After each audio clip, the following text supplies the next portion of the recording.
एक घर से सास और बहू के झगड़े की काफी देर से आवाज आ रही थी। झगड़े की आवाज इतनी तेज थी कि पड़ोसियों के कान खड़े हो रहे थे।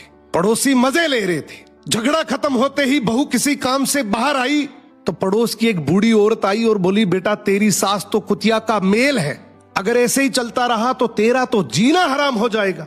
बहू ने तुरंत कहा कि आप जिनके बारे में बोल रही है ना, वो मेरी सास है और मेरे पति की माँ तो वो मेरी भी माँ ही हुई, और हम माँ बेटी लाख झगड़ा करें, आपको पंचायत करने की कोई जरूरत नहीं है। बूढ़ी औरत बोली, बेटा मैं तो तेरी भलाई के लिए ही बोल रही थी। बहू ने कहा कि आप मेरी भलाई के लिए बोल रही हैं या बुराई के लिए, ये मुझे सब पता है। मेरी माँ ने ये मुझे बचपन से सिखाया है कि ऐसी फालतू कान भरने वाली औरतों से हमेशा बचकर रहना। ये कान भर भर के हंसता खेलता परिवार तुड़वा देती हैं। दादी सब समझ गई और बड़बड़ाते हुए वहां से चली गई। अब बहू जैसे ही घर आई अपनी सास को सारी बात बताई। ये सुनते ही सास की आंखों में आंसू आ गए।